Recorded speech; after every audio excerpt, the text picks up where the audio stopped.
Hello friends, welcome to my channel universal alliance. मैं आपकी friend फिर से हाजिर हूँ आपके लिए मोस्ट इम्पॉर्टेंट टॉपिक को लेकर, visualization. What is visualization and इसकी ज़रूरत क्यों पड़ती है? एक्चुअल में जब हम किसी चीज़ को सामने से देखते हैं तो वही हमारा माइंड जो है वो रिसीव करता है। ठीक है, सामने से जो आपने देखा वो आपने सच समझा, और जो आपने सच समझा और देखा, दोनों ही चीज के ऊपर आपका जो माइंड है वो कंप्लीटली वर्क करता है। क्लियर हुआ? अब ये क्यों जरूरी है डियर, एग्जाम्पल देती हूँ। आज जो चीज हम देख रहे हैं, आज जो चीज हम फील कर रहे हैं, सीख रहे हैं, उस सारी चीजों के ऊपर हमारा यकीन है। जो चीज हमने नहीं देखी, कभी जिंदगी में कोई चीज नहीं देखी हमने, ठीक है, तो उसके ऊपर कई बार कुछ सोल्स को डाउट्स होते हैं, उनको ना बार बार बताना पड़ता है किस चीज के बारे में, या वो बार बार क्वेरी करेंगे। ऐसा होता है, ठीक है। जैसे कि अगर आपने डिफरेंट टाइप के वेदर्स को एक्सपीरियंस किया है तो आपको पता है कि यस, इन महीनों में या इन दिनों में वेदर जो है वो इस तरह से शिफ्ट करेगा। यस, अगर एग्जाम्पल लेते हैं, अगर किसी व्यक्ति को इस चीज का आभास नहीं है, उसने इस चीज को कभी देखा नहीं है, तो वो कभी क्लियर नहीं हो पाएगा कि कौन से पर्टिकुलर टाइम पीरियड पर वेदर कैसा होता है। ठीक है, वो कभी इस चीज को विजुअलाइज भी नहीं कर पाएगा। अब इसको क्यों करना चाहिए? क्योंकि हम जिस चीज को बोलेंगे, जिस चीज को देखेंगे, सुनेंगे, माइंड में वो इन्फॉर्मेशन जाएगी और माइंड उसके ऊपर विश्वास कर लेगा। हमारे लिए हमारी लाइफ में बस वो चीजें मैनिफेस्ट होती हैं जिस चीज के ऊपर हमारा माइंड जो है बस विश्वास कर लेता है। क्लियर हुआ?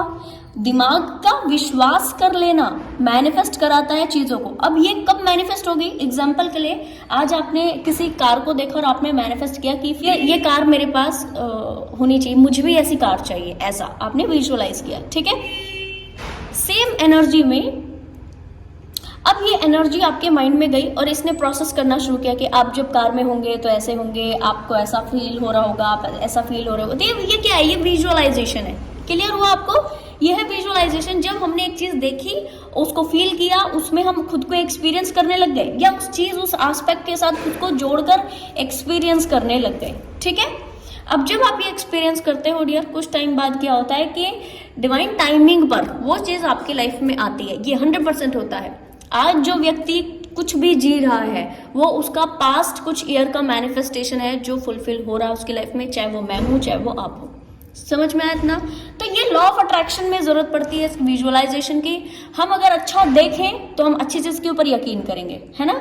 अच्छा देखें, अच्छा सुने, अच्छा रिसीव करें तो हम अच्छी चीज के ऊपर यकीन करेंगे। हम कभी भी अपने लिए बैड मैनिफेस्ट नहीं कर पाएंगे, क्योंकि हमारे माइंड में ऐसा कोई सिस्टम नहीं है। माइंड को नहीं मालूम अच्छा क्या है, बुरा क्या है। माइंड को बस ये पता है एनर्जी है, सेव हो गई, अब इसको मैनिफेस्ट होना है। ठीक है, सबकॉन्शियस माइंड इसी तरह काम करता है। सबकॉन्शियस माइंड जो देख रहा है, सुन रहा है, जो विजुअलाइज कर रहा है, उसको कंटिन्यूअसली हमारी लाइफ में मैनिफेस्ट कराते चला जा रहा है डियर। आज जो आप मैनिफेस्ट करोगे वो आज से 5 से 6 साल में आप उसको देखोगे कि वो रियलिटी में मैनिफेस्ट हो गया है। कई सोल्स के लिए ये 1-2 साल ऊपर नीचे हो सकता है, डिफरेंट टाइप अपने लाइफ के इवेंट के लिहाज से। अदरवाइज तो ये कई सोल्स के लिए 4 to 5 ईयर्स में मैनिफेस्ट होते हुए नजर आता है। ठीक है जी।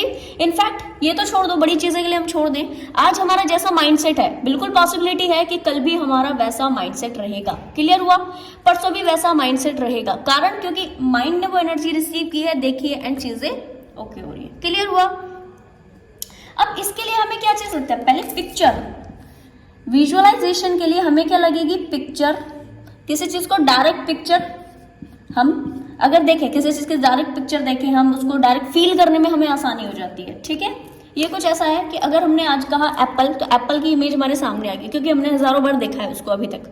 ठीक है, कोई चीज हमने देखी नहीं तो अगर हम उसका नाम लेंगे, कोई ऐसे फल का नाम लेंगे, कोई ऐसी जगह का नाम लेंगे जो हमने आज तक नहीं देखी, तो हमारी जो नजरें हैं वो घूमती रहेंगी। हमारा जो माइंड है वो उसको समझने के लिए डिफरेंट टाइप के इमेजेस को सामने लेकर आ पाएगा, पर पर्टिकुलरली उस पूरे प्रॉपर पिक, यानी वो कैसा दिखता है, उसका क्या आभा है, उसका क्या ऑरा है, वो फील नहीं कर पाएगा, क्योंकि कभी उसने वो चीज को देखा नहीं, फील नहीं किया, एक्सपीरियंस नहीं किया। ठीक है, तो आपको जो चाहिए, विजुअलाइजेशन का फायदा क्या होता है डियर? जो आपको चाहिए उसको विजुअलाइज करना शुरू करें। कई सोल्स के पास में ये क्वालिटी जो होती है वो बाय बर्थ होती है।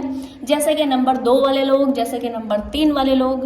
नंबर 3, नंबर 2 किसी भी तरीके से अगर आपके बर्थ चार्ट में कहीं से भी आ रहा है तो मानकर चलिए कि जुपिटर जिनका स्ट्रांग है, मून जिनका स्ट्रांग है, ये सोल्स ऐसे होते हैं कि इनके पास विजुअलाइजेशन की बाय बर्थ ये काबिलियत होती है, क्वालिटीज होती है। वो तो किसी से बात करते हुए भी वो अपने किसी जोन में चले जाते हैं, ठीक है। अपने किसी जोन में अगर व्यक्ति को जो बात करें ना उनसे, उनको सामने पता भी नहीं लगता कि ये कौन से जोन में गए हैं इस वक्त जिनसे हम बात कर रहे हैं। क्लियर हुआ? तो इस तरीके से कई सोल्स के पास तो ये बाय बर्थ होता है, पर जिन सोल्स के साथ ये बाय बर्थ नहीं होता है वो सोल्स इसको ऐसे विजुअलाइज करने का अपना प्रैक्टिस ऐसे बिल्डअप कर सकती हैं कि जो भी चीज उनको चाहिए कोई गाड़ी, कोई घर, कोई चीज, कुछ भी चाहिए, ठीक है, उसकी पिक को देखें, दिन में एक बार देखें, ठीक है। और इसके लिए डिवाइन को एडवांस में ग्रैटिट्यूड पे करें, ठीक है। एडवांस में डिवाइन को ग्रैटिट्यूड पे करें कि divine thank you so much मुझे ये चीज देने के लिए, थैंक यू सो मच मुझे ये देने के लिए। क्लियर हुआ डियर? बहुत जल्दी आपकी विश मैनिफेस्ट हो जाएगी और मैं आपको क्लियर कर दूं कि बहुत हंसते खेलते आप चीजों को मैनिफेस्ट कर लेते हो। पिक देखना इसलिए जरूरी है कारण क्योंकि उस फोटो से आपके माइंड में एक पिक्चर जाएगी, उस पिक्चर के साथ ना आप खुद को अलाइन करना शुरू करेंगे। उस पिक्चर के साथ जब आप खुद को अलाइन करेंगे तो कैसी भावना आएगी? ऐसी भावना आएगी कि आप उस गाड़ी में या उस घर में जो आपको चाहिए, उस घर में आप घूम रहे हो, उस घर में आप ऐसे बैठे हो, बालकनी में हो या कहीं, ठीक है, लिविंग रूम में कहीं पर हो आप, ठीक है, ऐसे बैठे हो, आप टी का अनुभव ले रहे हो उस वक्त बैठकर, या आप कोई मूवी देख रहे हो, आप कोई अपने गार्डन में हो घर के, या गाड़ी है तो आपने उसको उसमें बैठे हो, उसमें एक्सपीरियंस कर रहे हो खुद को, उस वक्त वो भाव आने शुरू हो जाते हैं। यानी कि आप अपनी पर्सनल फीलिंग को उस चीज से जोड़ देते हो। जैसे ही ये चीज, इस चीज से जैसे ही आपने अपने मनोभाव को जोड़ा तो आपके लिए ग्रेटिट्यूड प्रैक्टिसेस भी इजी हो जाती है। कारण क्योंकि आपका सबकॉन्शियस माइंड एक साइकिल उस वक्त चलाने लगता है आपके माइंड में कि यस ये चीज तो मेरे पास है। क्योंकि आप इससे अलाइन हो गए ना तो आपको ऐसा लगता ही नहीं कि ये चीज मेरे पास नहीं है।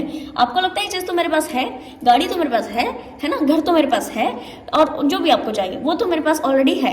तो जब आपका सबकॉन्शियस माइंड इस एनर्जी को यूनिवर्स में साधने का प्रोसेस स्टार्ट कर देता है, यूनिवर्स में सध जाती है एनर्जीज कि यस ये चीज तो आपके पास है, और वो चीज वाकई डियर आपके पास में कुछ टाइम बाद हो जाती है।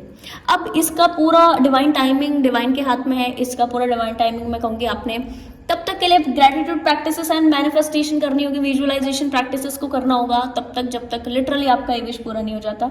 बहुत इजी प्रोसेस है एंड डेली करोगे ना 5 मिनट इजी हो जाता है। एक चीज जो प्रिकॉशन यहाँ पे बरतना पड़ता है वो क्या, जब आप विजुअलाइज करें क्रेविंग में ना करें और बार बार ना करते रहे। एक बार करें छोड़ दें, दिन में 1-2 बार किया छोड़ दिया, 1-2 बार किया छोड़ दिया, फिर भूल गए, फिर याद ही नहीं रहा, ठीक है। पिक देखी, बोला, ग्रेटिट्यूड पे किया 5 मिनट एंड फिर भूल गए, फिर उसके बाद आपको याद ही नहीं आ रही। क्रेविंग में कभी मैनिफेस्टेशन पूरी नहीं होती, क्रेविंग में क्रेविंग ही मैनिफेस्ट होती, क्योंकि ईश्वर आपके जो यूनिवर्स है डियर, यूनिवर्स आपके मनोभाव को साध रहे होते हैं। मनोभाव में ही वो चीज आती है ना कि ये चीज तो आपका है तो वो चीज सध जाती है। मनोभाव में क्रेविंग आएगी तो इसका मतलब कि ये चीज नहीं है। क्रेविंग क्यों हो रही है इसकी? क्योंकि ये चीज तो है ही नहीं। अब जब है नहीं तो वो नहीं वाली ऊर्जा जाती है यूनिवर्स में, जो कि आपके लिए फिर वो चीज मैनिफेस्ट होती है। तो आज तक अगर आप ये आपका क्वेरी हो, मेरा वीडियो देखने के बाद आपका ये क्वेरी हो जाए कि हम तो जी इतने लंबे समय से किसी चीज़ को मैनिफेस्ट कर रहे हैं और वो नहीं हो रही, माय डियर एक चीज़ क्लियर कर दूं कि आप उस चीज़ को ना क्रेविंग के साथ मैनिफेस्ट कर रहे हैं जिसकी वजह से वो अभी तक पूरी नहीं हुई। अदरवाइज आज ही आप उसका क्रेविंग छोड़ दीजिए, विद इन 1 to 2 ईयर वो चीज़ आपके हाथ में होगी, आपके पास होगी। ठीक है जी, thank you so much for watching. ये वीडियो अगर आपको पसंद आया है तो लाइक, कमेंट, शेयर, सब्सक्राइब जरूर से कीजिएगा। मैं आपको मिलूंगी नेक्स्ट वीडियो में, तब तक के लिए bye bye, take care, stay blessed.